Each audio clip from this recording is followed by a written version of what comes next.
ம். வணக்கம். ஸ்ரீ மாந்திரீக பயிற்சி மையத்திலேருந்து பேசுகிறேன். இப்போ வந்து நெறைய தோஷங்கள், பாவங்கள், கர்மங்கள், கர்ம வினைகள் அது மனிதனுக்கு சில பேருக்கு அது நெறைய உண்டு. காரணங்கள் என்னன்னா, அவங்க செய்ற தொழில் வச்சு. சில தொழில் வந்து பாவம் வரக்கூடிய தொழில்கள் இருக்கும். தவிர்க்க முடியாத நிலையில அவங்க செய்ய வேண்டிய சூழ்நிலை இருக்கும்.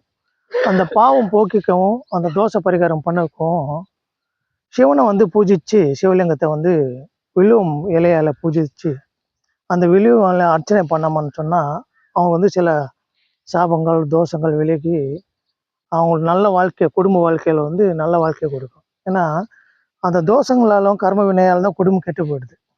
ஆனா, அதுக்கு ஈவனான ஒரு பொருள் இருக்கு. ஒரு மூலிகை. அது பேரு சிவனான் வேம்புன்னு சொல்லுவாங்க. இந்த இந்த மூலிகை எடுத்து, அந்த வேர் எடுத்து, அந்த வேர் பூஜை பண்ணி கட்டிக்கினா, சிவபெருமானே வந்து நமக்கு துணையா இருக்கிற சக்தி அதில அடையும். அது இல்லாத அந்த மூலிகையோட இலை எடுத்து சிவலிங்கத்துக்கு வந்து அர்ச்சனை பண்ணி, பால் அபிஷேகம் பண்ணி, பூஜை முறைகள் செஞ்சோம்னா, சர்வ தோஷங்கள், சர்வ கர்ம வினைகள், சர்வ பாவங்கள் வந்து தீரும்.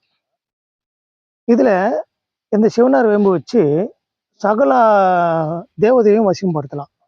எந்த தேவதைய பேரு வச்சு இந்த மூலிகை விக்கிறோமோ, அந்த தேவதை வசியமாகும். அது வந்து நம்ம வந்து ரட்சையில கட்டிக்கினா, அந்த தேவதை நமக்கு துணையா இருந்து, நம்ம வேண்டியதை செஞ்சு கொடுக்கும். இப்போ நான் அந்த மூலிகை காட்டுறேன். பாருங்க. இது பேர் தான் சிவனார் வேம்பு. பார்த்துக்கங்க. இந்த இலைகள் பாருங்க. இந்த மூலிகை பாருங்க. இது பேர் தான் அது. பாருங்க இங்கெல்லாம் அது இருக்கு பாருங்க. இந்த மூலிகை தான். ரொம்ப முக்கியமான மூலிகை. அதனால இது பயனடைங்க. இது உங்ககிட்ட இருந்தா நீங்க எடுத்து இந்த நான் சொன்ன முறையில செஞ்சு பாருங்க. அப்படி இல்லாத பட்சத்தில, நானே கூட உங்களுக்கு செஞ்சு தரேன். என் நம்பர் கீழ குடுத்துருக்கேன்.